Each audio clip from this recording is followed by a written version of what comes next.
everyone, and welcome to my presentation. Today, we're going to be talking about crowdfunding. Just the word itself says it all. The entire idea of crowdfunding is to establish a large group of people to pitch in and accomplish a large goal. Television has taken this form of funding lately to put on some pretty successful reality shows. However, crowdfunding doesn't just benefit certain aspects of television. Crowdfunding has actually been around for a while and has been the source of finance for many projects. You know those big fundraisers that charity organizations put on for the sake of either assisting the needy or providing care for the crippled? That might as well be the most common method of crowdfunding. It's the whole idea of having a large group of people do a little bit to accomplish something big. Strength in numbers, as it were. There are also some examples in the film industry, such as the movies Blue Like Jazz and Minecraft: The Story of Mojang. It doesn't even have to involve money either. There are some crowdfunding projects out there that have a large group of people pitch in with work or activity rather than green from their wallets. A perfect example is Wikipedia.org, a website that is created through the collective input of users around the world.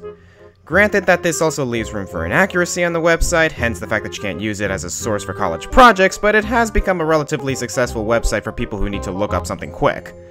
The point is that crowdfunding can be a great method for establishing some truly successful projects, and television has established this in a way that consumers would have never expected.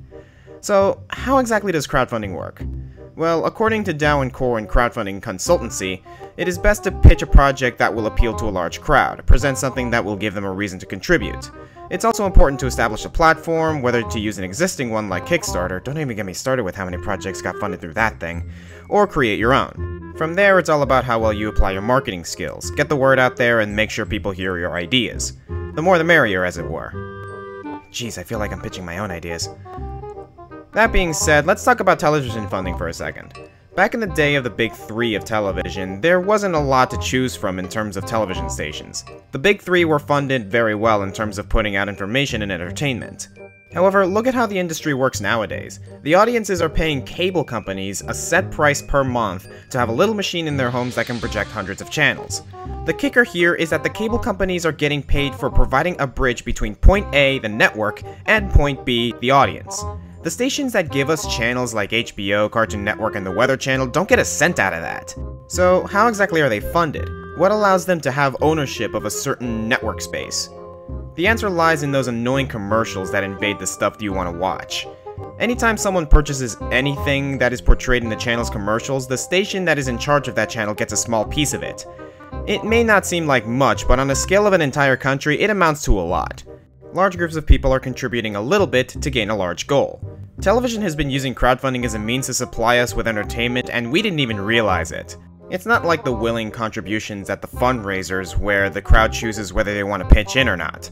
Anytime we purchase a product that is advertised on a television channel, we are contributing a small amount to the television channel that showcased it. Now I see why all those toy commercials on Nickelodeon were so effective. Commercials aren't the only source of crowdfunding for television though. With certain hit television shows, there comes merchandise.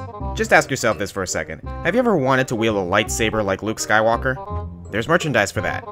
Have you ever wanted to wear a shirt that has the time machine from Doctor Who on it? There's merchandise for that. Have you ever wanted to play your favorite episodes of Samurai Jack over and over on the DVD player? Yeah, I don't think I need to repeat myself here, guys.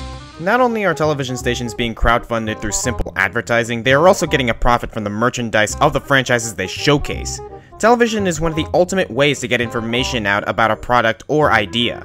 And because of that, there's a likelihood that every single person in America has contributed to the television industry in some way. Well, except little kids, obviously, because they don't really pay for anything anyway. Whether we noticed it or not, crowdfunding has always been a source of income for television stations. That being said, it's understandable why. Television stations aren't really funded directly by audiences. This is the reason why, on top of having entertaining content and top-rated material, channels have to have these commercials to keep going. It's not like the video game or film industry where a simple Kickstarter campaign is able to fund the whole project. Television is an ongoing source of media. They have to keep things going, make shows last more than one season. Thus, they'll never have enough money to stay afloat. All they can do is continue with advertising and merchandising to keep the crowdfunding source going. So, the next time you see a commercial, keep in mind that it's not like the channels want them there. They just need them there to keep going. But they'll most likely annoy you anyway, and this review won't really change your mind about them. I know I still hate commercials even after going through this research. But if it keeps the industry afloat, I guess it can give them some slack. As a video maker on YouTube, I also use commercials and advertisements to gain a profit from putting out entertaining content such as this, so I can sympathize a bit.